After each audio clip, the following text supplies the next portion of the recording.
Hello, my dearest friends, and welcome to yet another edition of Anime Seasoning, a show that will force my soul to one day burst from my body like a cork gun, because I have to watch a ton of anime in order to complete it, and that is the worst thing a person can do.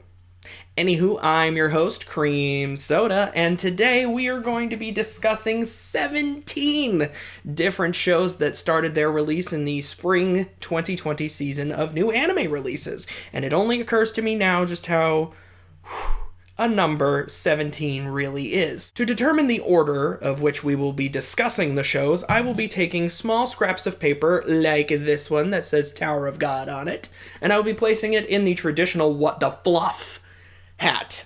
And then I will either recommend the show, tell you to wait on the show, or just not care about it and shit on it. And to be honest with you, it's probably going to be one of the two extremes, because middle grounds are for quitters. With all that said, let's set this baby up. With the first selection of the 2020 NFL Draft, Chris selects Wave, Listen to Me. My kind of show. A woman with a drinking problem, a nasty attitude, and a penchant for listening to herself talk gets hired at a radio station to just wax poetic on whatever's pissing her off at the time. I decided to give the show a shot, and I didn't care for it. I thought the show was going to be about how this character's eccentric rants just kind of lead her to realize that acting abrasive like that, maybe it'll get you hits on YouTube, I mean the radio, but it's not really good for your overall mental health. But it really wasn't about that. I kind of gave up on it pretty quick. I just found it a little too boring. It could have been an interesting take on self-destructive behavior, but I felt like that wasn't really the direction it was going to go. And not that you shouldn't watch shows just because they don't go where you're going to think. I was just bored out of my tits and decided to say no. I do think an idea like that could work as an experimental podcast, though. And I leave that idea free for any of you to use on your own, because I got way too much going on. What will be next? SHADOWVERSE. Sometimes it's beneficial to get drunk and watch anime. I should know. I've recorded myself doing it on 14 different occasions to varying degrees of success. SHADOWVERSE is a show based on a card game, and those are extremely common, I've found. But this one is next level. This may have been one of the stupidest shows I've ever seen. The main character is a complete buffoon, and the first villain that he fights is so extra. It was the most hilarious thing I've ever seen. Like, this kid, he goes into, like, the courtyard of a middle school, and he starts challenging the other middle schoolers to play SHADOWVERSE, which is a card game. But he yells at them, and, like, he goes up to this kid who's, like, literally eating a baguette, and he's like, weaklings aren't allowed to play SHADOWVERSE, but he's still, like, challenging everybody who will listen to him to play the game, and he's asking them to put their cell phones up as collateral. And when he finally fights the main character is, like, such an idiot. He's like, this is fun! And the other guy's just like, we don't play SHADOWVERSE to have fun. It was amazing, but I can't in good conscience recommend it. You know what? Strike that. I do recommend it, because it is the funniest show I've ever seen, and I'm sober right now, and I'm still laughing about how dumb it was. I'm not going to keep watching it because it's a well-told story with interesting characters, but something to just laugh at the increasing stupidity of. I think there's something valid there, so check this one out if you want to just enjoy something incredibly dumb. Digimon Adventure 2020. I gotta say, it was really weird watching something Digimon related in Japanese. And I tried to watch Digimon Adventure Try a few years ago when it released, but I couldn't get into it. I didn't think it was really that interesting. But if you want to redo some shit from my childhood, yo, I'm gonna be there. I'll just put this out there. I still love Digimon. I'll never forget that Less Than Jake, Smash Mouth, Fatboy Slim soundtrack on the original movie. And you know, that reminds me, probably around 7 years ago now, my brothers and I got nostalgic for the Digimon Adventure movie, and this would have been Thanksgiving. After dessert, we went into my little brother's room and we just watched the Digimon Adventure movie and just laughed and enjoyed just how silly it was. And that's like a really, you know, top tier memory for me. Releasing my first book, being complimented in person by Chris Sabat, meeting Patriots wide receiver Julian Edelman, 3 grown men sitting in a 12x12 bedroom watching the Digimon Adventure movie. Top 4 memory. I've lived a fulfilling life. As for the new show, which is what you're actually here to listen to me talk about, it's great. I don't care what anybody says. Greymon's cool as fuck. Garurumon's cool as fuck. I love these characters, and I found that the stakes were really high right away. Tai has to deal with the fact that Tokyo might get annihilated in nuclear winter, killing his mother and sister. Damn. I'd say give this show a watch. I've really enjoyed it so far. If I can read. Kakushigoto.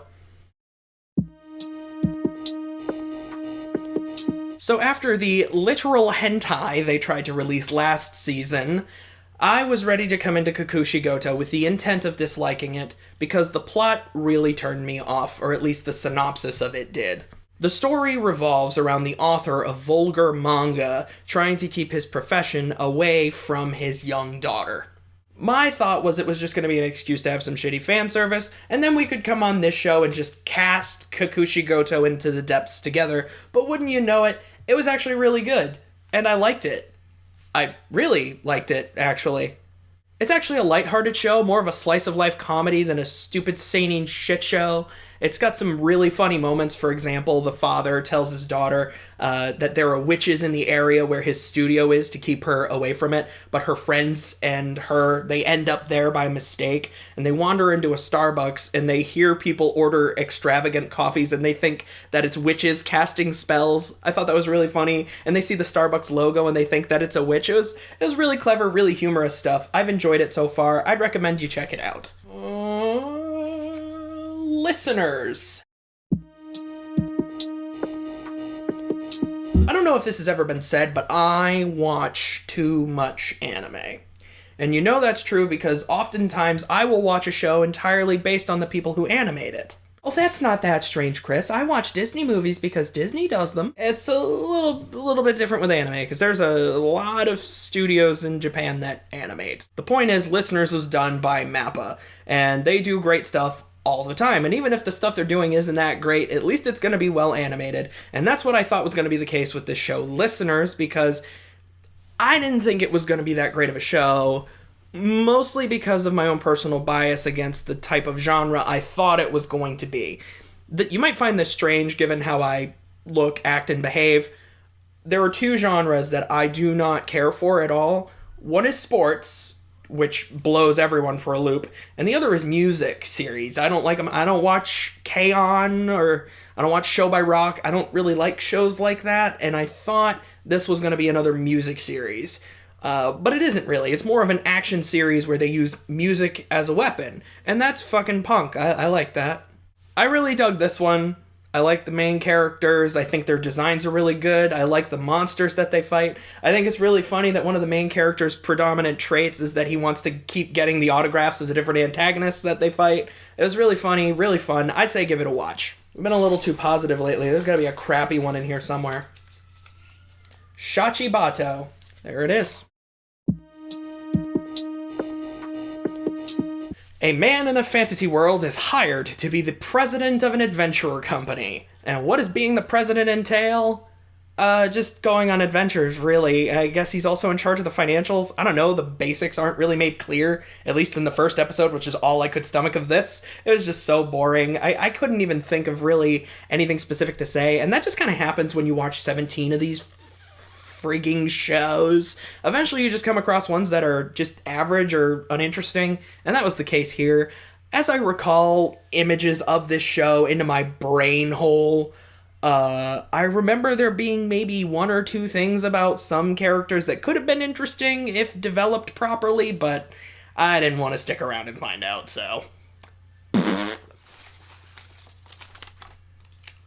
Bungo and Alchemist. What is it with Japan and putting their famous authors into weird fictional situations? It's like when Bill and Ted found Socrates. Why is Osamu Dazai running around in so many different shows? I thought I was gonna dig this one, being a bungo myself. Buy my books. I decided not to watch it, though. It saddens me, as a bungo, to say that I'm not familiar with the works of most bungos. And outside of adaptations of Rampo Edogawa, I just find my knowledge of Japanese authors to be quite limited, and this show seems to be made for people who are really into these authors' works. So, unfortunately, I'm just a little too ignorant for this cheesy action anime. I would, however, like to pitch a TV series where famous Western bungos, Stephen King, James Patterson, and myself all work at like a bagel factory together. I think that would sell. Oh, Gleipnir. A high school boy has a strange ability. He can turn into a monster, and that monster is this hockey mascot-looking thing. In the first episode of Gleipnir, the main character has to stop himself from sexually assaulting a woman who has passed out. Great. I'm so happy that we can root for a main character that has to talk himself out of molesting unconscious people. This show sucks. It's all about fan service. The main character's a whiny prick, on top of being a sex pest. I noped my way out of this one really fast. I would urge you not to bother, and don't listen to Funimation's Twitter account, which keeps trying to promote it. You say no. You scold that Twitter account like it's a dog that just peed on the rug. Art. More like fart. Sometimes a show comes along that is so unintentionally funny that you just have to appreciate it. You don't have to watch it, but you should appreciate it, and that is good enough. And Art is that kind of show for me. I'm not going to continue watching it, but I will say it is wildly entertaining, or at least the first episode was. The main character of Art is a woman named Art, with an E, and she wants to do art. No E this time. The show begins by setting up Art's love of art. She does drawings, and she's pretty good at it. But, in the town she lives in, WOMs are not allowed to do artwork. Oh, no. If there is one place estrogen does not belong, it is on a canvas. And this is hammered home when her mother takes all of her drawings and burns them in the courtyard. And one of the drawings that she burns includes a drawing of her dead father. Fucking LOL, right? Why don't these fictional parents understand that destroying the object of their children's passion usually only results in a deeper love of whatever it is? Art's passion to be an artist is often met with legitimate physical assault. All of these artisans, they don't want no ladies doing no art in their shops. No. And they will violently shove her away to enforce the point that they don't want her anywhere near their shops. It is incredible. Everyone in the show is a shithead. They're mean to the point of disgust. No thanks. Alright. Gallon Dino. I'm gonna give this one a shot. Could be interesting. I don't know, maybe some short form stuff. Could be fun along the same lines as like a Pop Team Epic. Let's give it a shot. I'm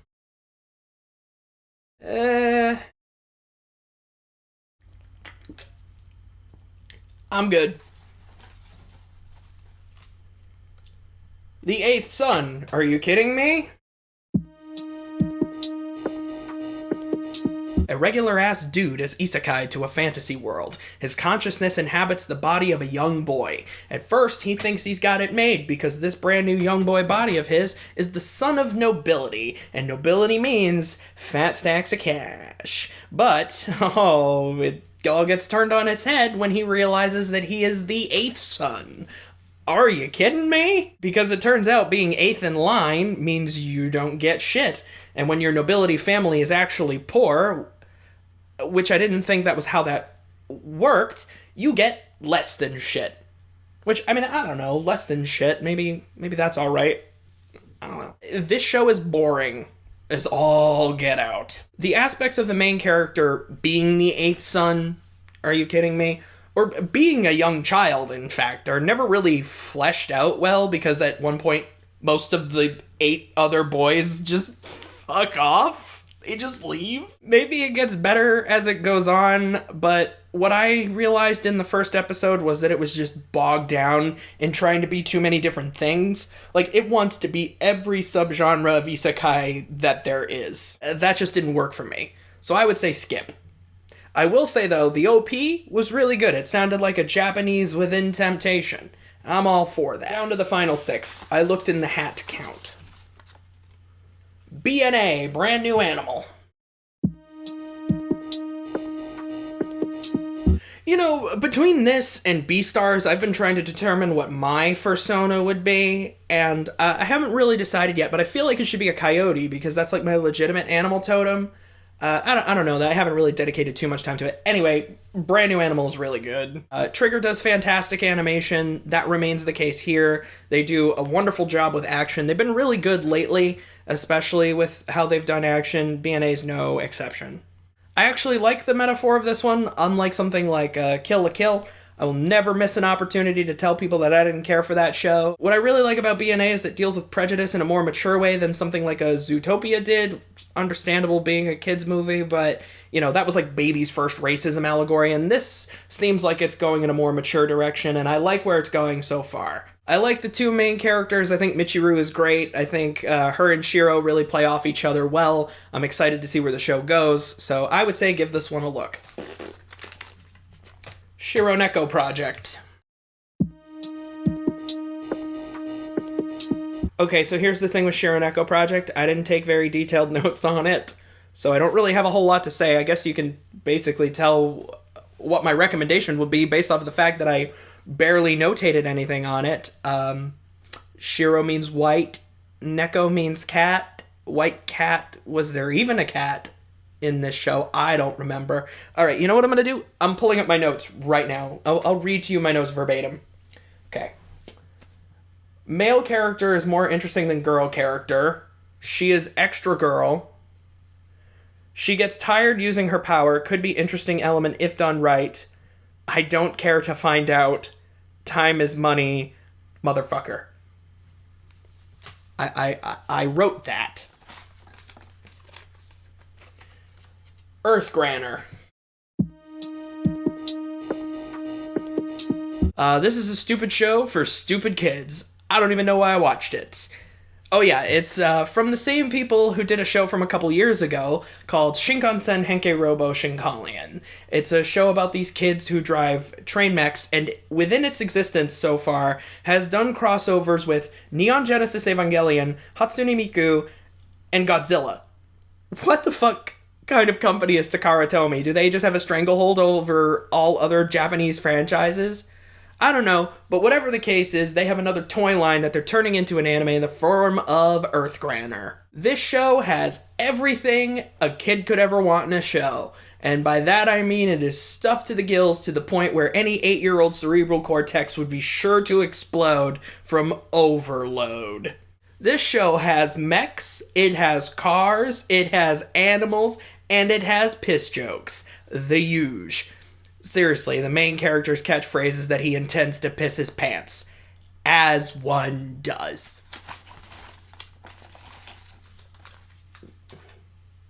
I almost said big money. Millionaire detective. Oh, I got a bone to pick with this show. It sucks, it's boring, and in its first episode it had already built up a decent-sized fan base, and I'm not okay with that. The main character is abysmal, and people are standing the hell out of this guy. It doesn't make any sense to me. It's like an anime about Elon Musk where weird nerds are just stepping up to defend him, even though he is shitty at every possible turn. This dude has so much money that he's got this voice in his ear, right? And it confirms all of his transactions for him. There's a scene where he's paying another guy off, and then the voice in his head is like, transaction confirmed, remaining funds, infinity. Ooh, that's interesting. I wonder how he's going to solve all of his other problems as this show continues. But it's not just having a lot of money why I don't like him, because, you know what, that's a dime a dozen. There's plenty of people I don't like because they got money. What I really hate about this guy is there's a part where his partner saves these two people from falling to their deaths off a suspension bridge, and he's like fallen in the process, and he's like holding on to the ledge of the bridge like by his fingertips, and this guy walks up to him and he's just like squatting down and watching him, and instead of helping him up he just watches him fall, and it's like a comedy beat.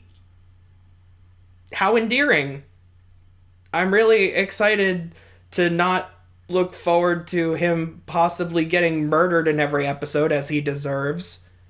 The prick. Except I can, because I'm not going to be watching. Screw this show. We're down to our final two, baby. Tower of God. A young boy named Yoru, or Bam, in the translations, is trying to find a girl he really cares for. Was her name Luna? She was his protector or guardian, and she's gone to the tower. And the tower is a series of challenges thrust upon a large group of weirdos, a group of which Yoru is a part of. The show is pretty good. I like the different challenges that have been shown in the first few episodes that I've seen. I like the characters. I think some of them are really funny. Like, the show does comedy really well. I'm not familiar with the webcomic that it's based on, but I do like that the show has it's like a webcomic aesthetic to it. It helps it stand out, makes it look different. I've enjoyed it so far, really excited to see more. I'd say give this show a watch. I wonder what this last one could be. My Next Life as a Villainess. This one is so much fun. I love the concept of it. A woman's consciousness is sent into the body of a young girl, and she's the 8th daughter. Are you kidding me? Nah, she's actually sent to the younger self of an Otome game villain. And for the benefit of those who have made better life decisions than ya boy, an Otome game is when you play as a main character with options. A line of boys all vying for your affection. They all want you, but you can only pick one.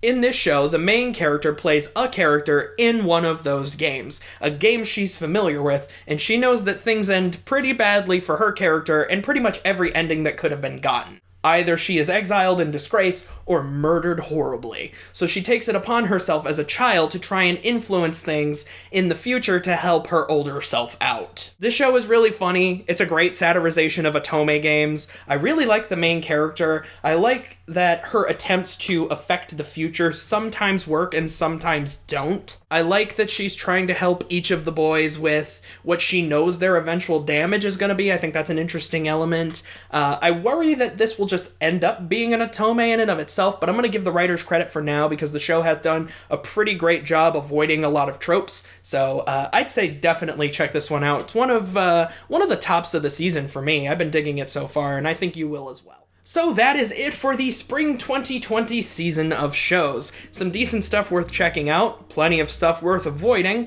I don't know how much I'm going to stick with through to the end of the stuff that I have decided to stick with thus far, but hey, hopefully I've given you some useful insight into this season's set of shows, and if you intend to listen to any of my recommendations, please leave a like on the video, and if you intend to ignore what I've said, please leave a like on the video, because it will trick the algorithm and push it onto unsuspecting weirdos, which is fine, because weirdos are cool, they like weird stuff, plenty of which can be found on my Patreon page at patreon.com/ChrisTheNerd92, where we're running this little special all the time, which for $10, if you want to hear me talk at length about any of the shows that I've just talked about, for $10 you can force me to do that. What a steal.